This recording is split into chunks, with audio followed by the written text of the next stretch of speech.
So you're here to learn how to tan, right? So you don't lay outside too long and tan improperly and end up looking like Larry the Lobster? Or where you put on 100 SPF, you stay outside for 5 minutes and you think you're roasting and you come inside and you look like Casper the Friendly Ghost? Well, though this light is doing me dirty, luckily I am here to teach you on how to get the perfect tan. So anyways, let's get into today's video. As I said, I know this camera lighting is not doing me too well, especially with the tan. I mean, you guys can see it here. However, here's a video of me tanning yesterday, and if I could find some potential pictures of me nice and tan, just so you guys know I'm not a Kathy Capper. And I in fact do tan. Get into today's video, please go down below and follow all of my other socials that are linked, and like and subscribe. Anyways, let's start. So let's start with a quick disclaimer. I'm not a professional, I'm not a skin professional, I'm just a girl who likes to tan. So that is why I'm here to give you my true and honest advice as a teenage girl who just loves to tan. Anyways, let's start with, I have like a list of stuff on my phone, so if I'm looking down, that's why. Let's start with how you actually tan. So there are things called UV rays, and you have the UV index, which is a measure of UV ray radiation, meaning how safe it is to go outside and how safe it is for you and your skin depending on the level of the rays. So let's just get this down really quick in case you guys are new to UV rays and you just don't understand what it is. So from a 0 to a 2, which is considered low, just be safe, protect yourself. A tanning SPF, like, it doesn't have to be really high, just put some on in the morning. It's usually like a day-to-day kind of level of the sun. You will burn the slowest and you will tan the slowest as well at this level. From a 3 to 5, that's considered moderate. Seek shade when needed, and also use SPF just like on your face, normally how you would do it every day. It's not aggressive, but it's also not low. A 6 to 7 is considered high. Take the same protocols, also depending on your skin type. If you know you burn faster, use a bit of a higher SPF on your skin. Take care of yourself. An 8 to a 10 is considered very high. This is usually what I tan in. Use a 30 SPF to like a 50 SPF. Reapply every 3 hours or after swimming or sweating. If you think you're gonna burn, use a higher SPF. So an 11 plus, which I have tanned in an 11, I've not seen a 12, I've not seen anything higher. That is considered extreme. You burn the fastest, but also you could tan the fastest if you do it in the right ways. White sand can reflect and double the SPF, meaning reapply your sunscreen a lot faster. Same thing with water. If you're in a pool, it's most likely reflecting, so reapply sunscreen double what you normally would. And usually it says if you're not like sweating or anything, reapply at least every 2 hours, if not more frequently than that. Okay, sorry, my camera battery died, but anyways, let's continue. Let's go on to what I use, like what my favorite tanning products are to help prevent me from getting burnt, but also get that achieved crisp tan without having to sit outside for like 4 million years. Okay, so my favorite spray-on sunscreen is the Australian Gold. Typically, I will use this in either the 30 or the 45, depending on the UV, which I know is not the best, but I'm just a girl who wants to tan. Also, I love this bee tan oil because it smells like grapefruit. Absolutely amazing, smells great, and it's not like too strong, but it's there. The tanning oil also has vitamins in it. It has moisturizing like components in it, so your skin doesn't get super dry. But I don't know the science behind it, but this tanning oil got something different in it because every time I use it, I tan so good. By the way, all these suntan lotions and oils that I'm listing off have scent to them, so they don't smell like normal sunscreen, which personally I hate, and I hate the feeling of normal sunscreen. These do not feel nor smell like that, so I'm listing these off. Just want to put that out as a disclaimer. For face, I like using the Hero face sunscreen. It's a skincare brand, so it doesn't clog your pores and make you feel all yucky. It is like, it smells kind of different.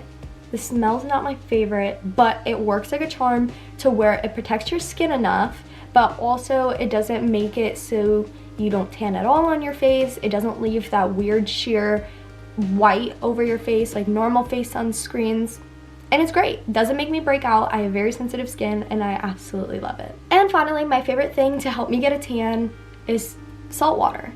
And I know that sounds so weird, but whatever components are in salt water works like a charm. Every time I go to the beach, tanned. Absolutely ate up my tan.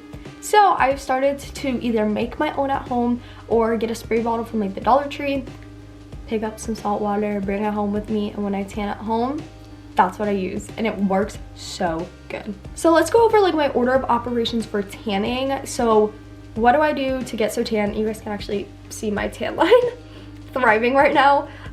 So what I do is when I either get to the beach or the pool, I will spray front and back my sunscreen, and then I will put the face sunscreen on my face.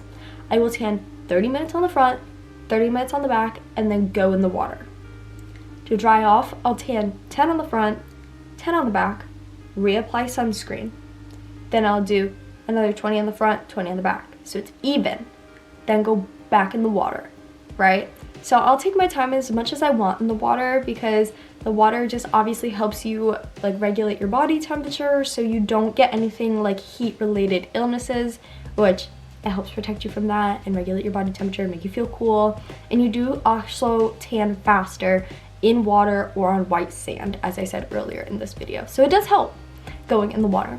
Then I'll get back out, do the 10 and 10, spray 20-20, and then I will just keep flipping as I can bear and then go back in the water. But also be sure to take breaks in the shade as you need. Just because I'm telling you I lay out in the beaming hot sun for 20 minutes doesn't mean you have to. Telling you, take your time in the shade, protect yourself. Speaking of that, now finally I'm gonna tell you guys how I withstand the heat outside while laying in the sun, because as you guys know, I'm from Florida. The sun out here is brutal. And I know there's other states that are absolutely brutal. I'm sorry to you people out there in Arizona. I know y'all are struggling. In Texas. I know y'all are going through it right now. But not every day is it windy. Is it cool? Does it have a breeze? And there's multiple days where the sun is so aggressively hot and just beaming down on you. So how do I withstand this? How do I fight it out to have a hot girl summer and be nice and tan?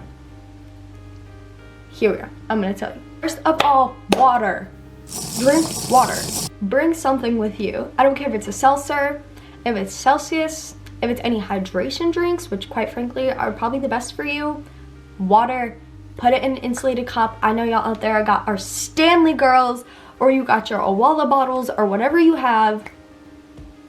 Please bring water with you, because staying hydrated is not only going to help you withstand the heat even longer, it's going to keep you healthy. It's going to keep you away from those heat strokes, heat related illnesses, and it's just going to be able to regulate your body temperature so you're not as hot feeling. Also, just a disclaimer, I'm just a girl that loves tanning. I'm just a girl, okay? I promise. I'm not a professional in this field. Obviously, I don't have a degree in tanning, and neither do I have it in any sort of medical or scientific having to do with the sun. This is just from my personal experiences on tanning and how it has helped me progress a tan after going from someone that is burnt all the time.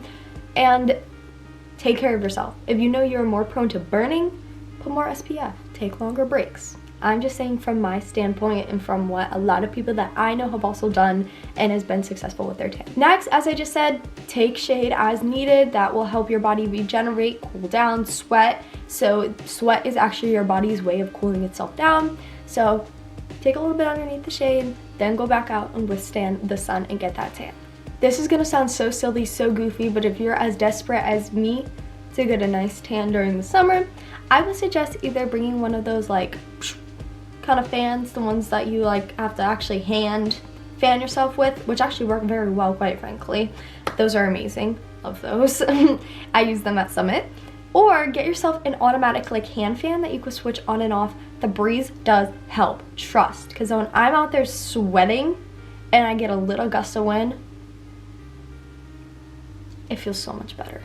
So I'm telling you, get a fan, help your body regulate that temperature, and that will help you withstand the heat a lot more. If you're someone that doesn't live close to a pool or close to a beach and you tan in your backyard, I highly suggest using a hose. If you feel yourself getting too hot, stand up, hose yourself down, and lay back down until you dry off again and you feel way too hot, which quite frankly will probably be about every like 10 minutes because that sun is brutal. The sun will dry up the water very fast. However, cool water from the hose helps regulate your body, and knowing me, when I tan at home, the hose is my holy savior. I love using the hose to keep it nice and cool. Also, as I said earlier, water helps you tan, the sun reflects off of it, doubling the UV ray, so why not use it? Finally, to help withstand staying outside for so long and getting that hot girl tan without having to aggressively sit out there and fight for your life in the sun, I suggest using AirPods or speaker. This will also help you time yourself. So if you have a timer on your phone and you have AirPods in, it's a lot easier to hear it. Or if you think, oh, well, if I play my playlist that has a 30-minute worth of songs, and then that tells me when I need to flip over. Or if you just want to listen to songs to drown out the aggressive sun that is beating down on you and you just really want to achieve this tan, that's what I do as well. Really helps you pace yourself, really helps you pay attention to something else besides the heat going down on you. But that is all up to you. Pick your music choice, pick a playlist, and lay down for as long as you'd like. Something I don't see people discussing a lot is aftercare. What do you do after you come in from tanning and roasting and you have that nice tan and you want to keep it?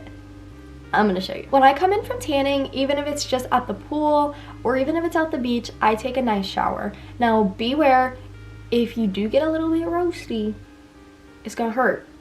And it doesn't show up at first. That I've always noticed. If you walk in from tanning and it's like 5 minutes after and you're like, wow, I really did not get tan, I promise, give it a few hours, let your skin develop it, tan will come. But you still have that underlying feeling in your skin because it just hasn't shown up yet. So when you go in the shower, don't take a freezing cold shower, don't put yourself in shock, but take a shower to where it doesn't burn you, but it's still comfortable and cooling down your skin. What I like to do is I like to take a loofah and some body wash and just lightly go over my skin. Don't scrub it, that will hurt. Personal experience. Just go over it lightly, help get the suntan lotion off so you don't have that like weird feeling of suntan lotion, and so you're nice and clean after going to the pool, because though we are trying to get a hot girl tan, our health is still important. You can use after tan, which personally I don't do, but it helps keep your tan longer, keep it darker, and moisturize your skin. If you don't have that and you don't really feel like spending the money on that and you don't find a need for it, which personally I don't, you can just go ahead and use a normal lotion to keep you moisturized, because you don't want cracked skin, you don't want your skin to get all dry from being out in the sun all day and cooking like a raisin. You want it to be nice and moisturized, nice and bronzed and glowy. In case that you don't use the right SPF and you're still trying to adjust to what SPF your skin is good enough for, and this is like your first time actually trying to get tan during the summer and you accidentally get burnt, aloe is going to be your best friend. There's also creams with aloe in it if you don't like the stickiness of aloe, and there's after tan gels with aloe in it meant for burns. So those are some great options for you if you're still adjusting to your tanning routine and you accidentally get burnt, or if you forget to put sunscreen on after flipping one time or going in the water and you get burnt because the sun is pretty aggressive recently. Use one of those, it will help soothe your skin. Anyways, that is all for today. If you guys enjoyed, please go down below and hit the like button and turn on my post notifications. Also, follow me on all my other socials and let me know in the comments down below what other videos you want to see from me. Anyways, that is it for today's video. I love you all so much.